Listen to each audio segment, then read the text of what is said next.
इधर कोरोना से लड़ाई में भारतीय रेलवे भी अहम योगदान दे रहा है। रेलवे ने बिहार के 15 स्टेशनों के साथ देश के 215 स्टेशनों को कोविड देखभाल केंद्र के रूप में विकसित किया है।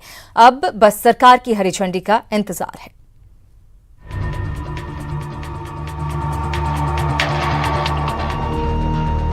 कोविड-19 के बढ़ते संक्रमण के बीच रेलवे हर तरह से लोगों की मदद में जुटा है।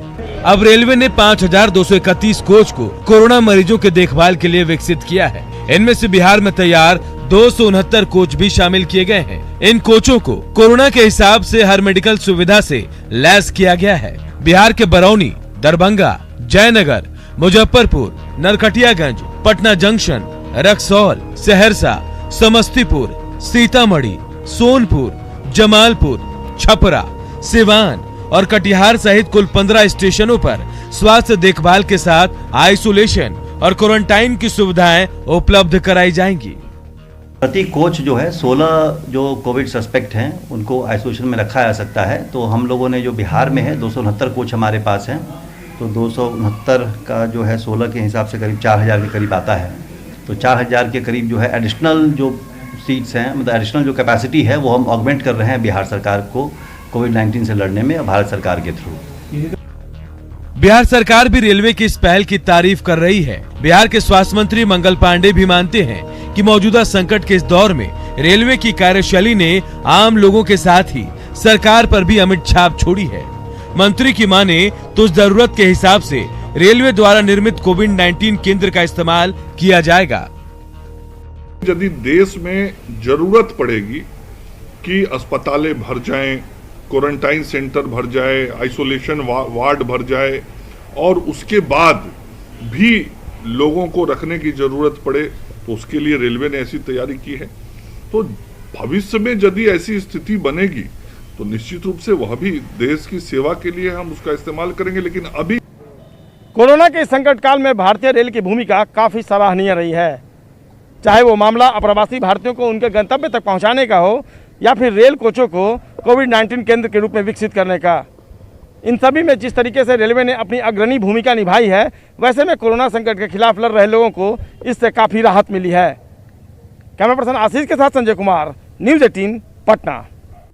और कोरोना से बचने के लिए बनाए गए क्वारंटाइन सेंटर में लोगों का मन लग सके, इसके लिए कुछ अलग तरह की व्यवस्था भी हो रही है। नेवादा के अकबरपुर के विश्वकर्मा उच्च विद्यालय के क्वारंटाइन सेंटर में सुबह शाम सर्वधर्म प्रार्थना सभा का आयोजन होता है।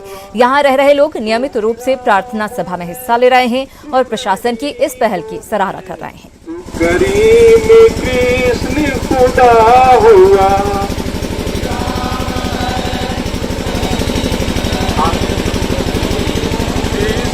खुदा हुआ तू ही वाहेगुरु, तू यीशु मसीह, हर नाम में तू समा रहा।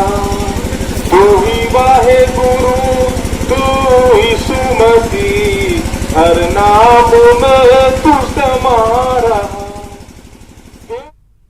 इधर पश्चिम बंगाल के सिलीगुड़ी से 12 मजदूर साइकिल से उत्तर प्रदेश के आजमगढ़ अपने घर जा रहे हैं। लॉकडाउन में काम बंद होने के बाद ये बेरोजगार हो गए थे। राशन खत्म हो चुका था, थोड़े बहुत पैसे बचे थे, तो इन्होंने 1000 से 1500 में साइकिल खरीदी और साइकिल से ही अपने घर के लिए निकल पड़े।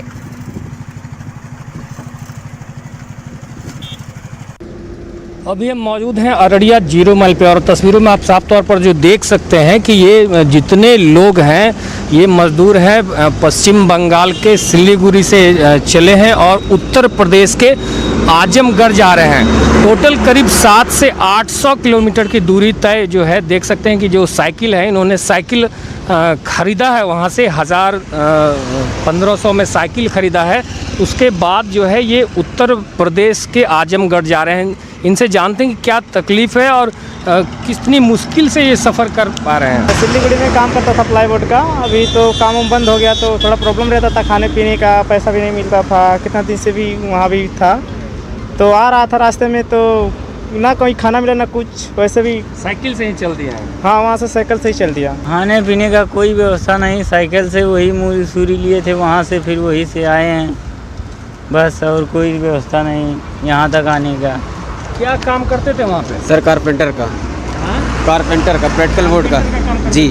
तस्वीरों में साफ तौर पर देखा जा सकता है कि किस तरीके से जो है पश्चिम बंगाल के सिलीगुड़ी से उत्तर प्रदेश के आजमगढ़ ये मजदूर चल दिए हैं साइकिल से ही। साइकिल इन्होंने वहाँ पे ख़रीदा है, 1000 से 1500 रुपये में साइकिल ख़रीदा है और ये बाय रोड साइकिल से ही इतनी दूरी का जो सफ़र है वो तय करने को मजबूर है।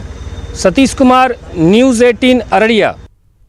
खबर मधुबनी से, जहां गोली मारकर 45 साल के शख्स की हत्या कर दी गई। वारदात नेपाल बॉर्डर से सटे लौकहा थाना इलाके के अंधारबन गांव की है। बताया जा रहा है कि लौकहा के रामपुर के रहने वाले जयनारायण यादव रुपए के लेन देन के कारोबार से जुड़े थे और इसी को लेकर अंधारबन गांव के एक ईंट भट्ठा पहुंचे थे, जहां बदमाशों ने उन्हें गोली मार दी।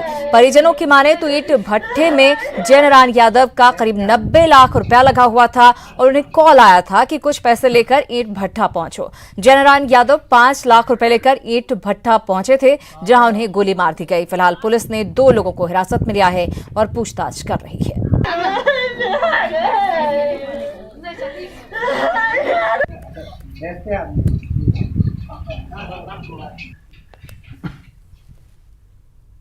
और इसी के साथ इस बुलेटिन में इतना ही, लेकिन आपको याद दिला दें कि आप न्यूज़ 18 सिर्फ 10 पैसे में पूरे महीने देख सकते हैं। तो आज ही अपने डीटीएच या केबल ऑपरेटर से संपर्क कीजिए या फिर ऑनलाइन सब्सक्राइब कीजिए।